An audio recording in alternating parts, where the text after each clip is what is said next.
आरव को लोग बहुत शांत लड़का मानते थे। कम बोलने वाला, सीधा सा, पर किसी भी सिस्टम को अंदर से समझकर सुधार देने वाला दिमाग। उसका काम ऐप डेवलपमेंट था। ज्यादातर फ्रीलांस करता था, खुद के बनाए को खुद ही ठीक करता। उसके दिन एक जैसे बीतते थे।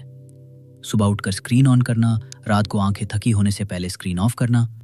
उसी मोनोटनी में सिया आई थी। एक शेड वर्क कैफे में जहां आर्टिस्ट और कोडर दोनों बैठे थे, वहीं पहली बार आरव ने उसे देखा। वो अपने स्केच पैड में कुछ बना रही थी। उसके बाल हल्के बिखरे हुए थे, आंखें थोड़ी थकी लेकिन ध्यान में डूबी हुई। कभी कभी उनकी निगाहें टकरा जाती थी।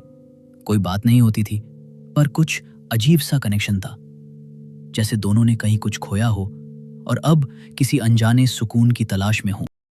एक दिन उसी कैफे में जब आरव कोडिंग में खोया हुआ था, सिया ने उसकी तरफ बिना देखे कहा, तू कुछ बनाता है और मैं भी। फर्क बस इतना है कि तू चीजें चलने लायक बनाता है और मैं उन्हें महसूस करने लायक। बस यही एक लाइन थी जिसने दोनों की चुप्पियों को एक जैसा बना दिया। फिर मुलाकातें बढ़ी। पहले मुस्कान से शुरुआत हुई, फिर चाय पर बातों का सिलसिला। धीरे धीरे वो कॉल्स में बदल गईं, फिर रात की कॉल्स में।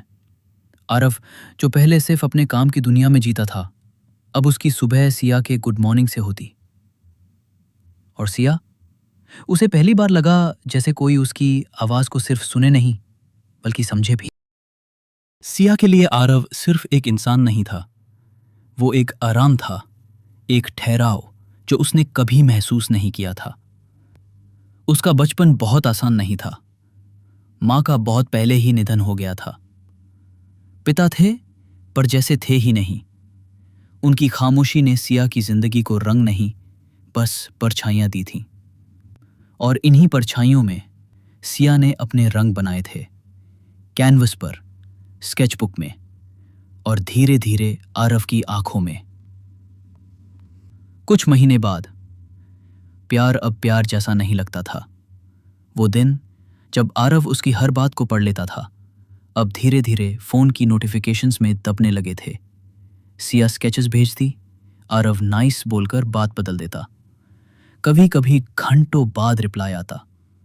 धीमे से एक बार उसने पूछा, तू पहले मेरी हर चीज देखता था, अब देखता क्यों नहीं? आरव ने हंसते हुए जवाब दिया, टाइम नहीं मिलता यार, काम बहुत है। वो बात वहीं खत्म हो गई थी। पर सिया के अंदर कुछ टूट चुका था। उसकी स्केचेस फिर से डार्क होने लगी थी। जो पहले फूल थे अब कांटे बन गए थे। जो पहले आसमान था अब अंधेरा। लेकिन उसने हार नहीं मानी। वो चाहती थी कि आरव उसे फिर से देखे, वैसे ही जैसे पहले देखा करता था।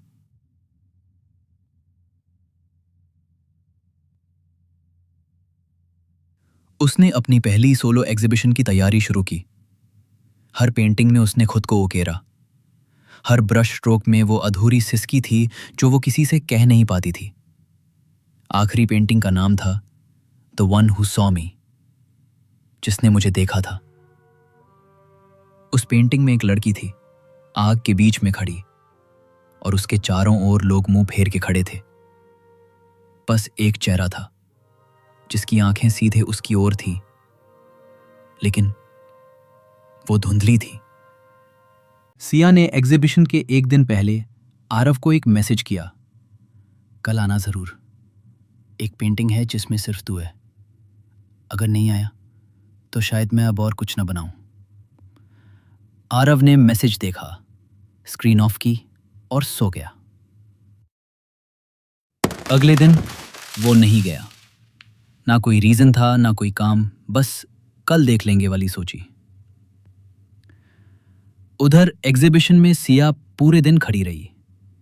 हर बार दरवाजे की तरफ देखती, हर बार एक उम्मीद, अब आएगा, अब तो जरूर आएगा। पर कोई नहीं आया।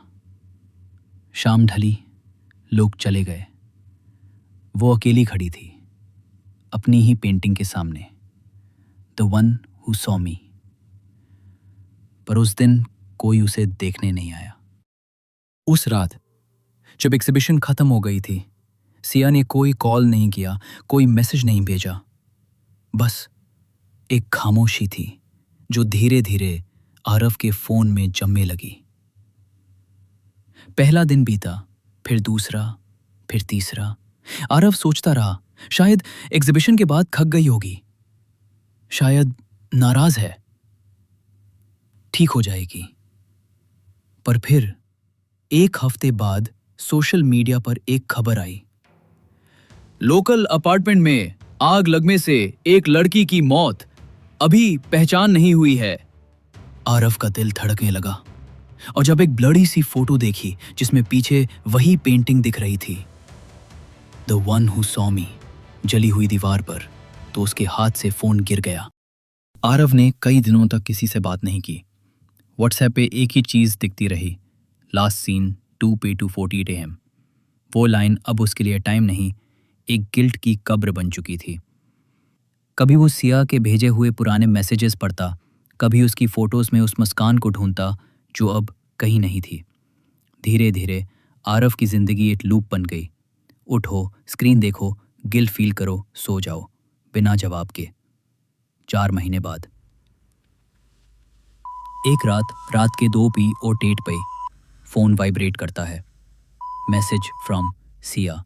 आरव हड़बड़ाकर स्क्रीन देखता है। सिया इज ऑनलाइन, पर प्रोफाइल क्लिक करते ही सब गायब। कोई चैट नहीं, कोई नाम नहीं, बस ब्लैंक। उसकी उंगलियां कांप रही थीं, पर दिमाग कह रहा था यह हलूसिनेशन है या शायद कोई बग। रात के 3 बजे आरव ने लैपटॉप खोला, कोडिंग में मन लगाने की कोशिश की, पर सिस्टम फ्रीज हो गया। एक फाइल पॉपअप हुई, sorry.wav।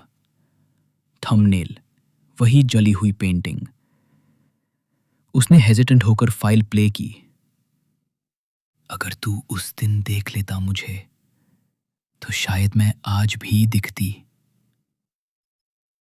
उसकी सांसें थम गई। अचानक टर्मिनल खुद खुलता है और उसमें खुद ब खुद लिखा जाने लगता है, print, I am still installed in you. उसका माउस अपने आप हिलता है। डेस्कटॉप आइकन्स रैंडम ब्लिंक करते हैं। स्क्रीन पर एक एक करके वही पुरानी स्केचेस खुलती हैं जो सिया उसे भेजा करती थी। हर स्केच अब जली हुई दिख रही थी, जैसे किसी ने उन्हें आग के किनारे से वापस निकाला हो। आरव ने घबराकर लैपटॉप बंद किया, फोन उठाया, व्हाट्सएप खोला। सिया ऑनलाइन। एक मैसेज ब्लिंक कर रहा था, तूने मुझे कभी देखा नहीं, अब मैं हर स्क्रीन पर दिखूंगी। मासला हाथ कांपने लगे। फिर अचानक फोन की गैलरी अपने आप खुल गई। एक फोल्डर जो उसने कभी नहीं बनाया था। नाम था आइज।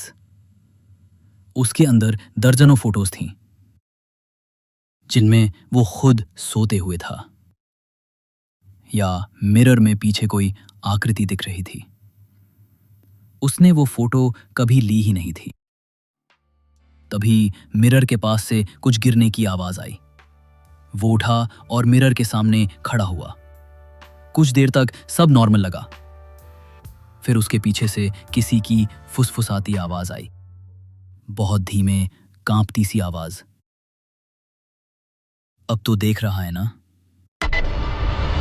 अगली सुबह अरव सीधे उस गैलरी पहुंचा जहां एग्जीबिशन हुई थी।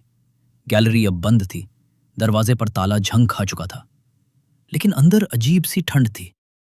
दीवारें खाली थी, सिर्फ एक कोना ऐसा था जहां अब भी एक पेंटिंग टंगी थी, the one who saw me. पर अब पेंटिंग बदल चुकी थी। उस लड़की की आंखें जो पहले खुली थीं, अब बंद थीं। चेहरे पर एक अजीब सी शांति थी, जैसे अब उसे किसी के आने का इंतजार नहीं। नीचे कुछ नया लिखा था, उसने आखिरकार मुझे देखा। आरव की आंखों से आंसू बह निकले। वो जमीन पर बैठ गया, सर दीवार से टिकाया, और पहली बार खुद को माफ नहीं कर पाया। उस रात आरव घर लौटा, बिल्कुल खामोश। लैपटॉप खोला एक आखिरी बार, स्क्रीन की ओर देखा। टर्मिनल खुला। कीबोर्ड पर उसकी उंगलियां कुछ नहीं कर रही थीं, पर स्क्रीन पर फिर से खुद ब खुद टाइप हुआ, print. Now you're offline too. धीमे से सांस भरते हुए आरव ने सिस्टम शट डाउन किया, लेकिन स्क्रीन बंद नहीं हुई। इंस्टेड दीवार पर लाइट फ्लिकर हुई और उसमें उभरा एक नया message, last seen 5 minutes ago. अब एग्जीबिशन की पुरानी गैलरी में एक और पेंटिंग टंगी है। एक आदमी स्क्रीन के सामने बैठा है। स्क्रीन पर सिर्फ एक line, online doesn't mean alive. धीमे से वॉइस ओवर बंद होते हुए कुछ लोग चले जाते हैं, पर रह जाते हैं उन चीजों में जो उन्होंने कभी किसी के लिए बनाई थी, और हम बस उन्हें ऑनलाइन स्टेटस से पहचानने की कोशिश करते हैं।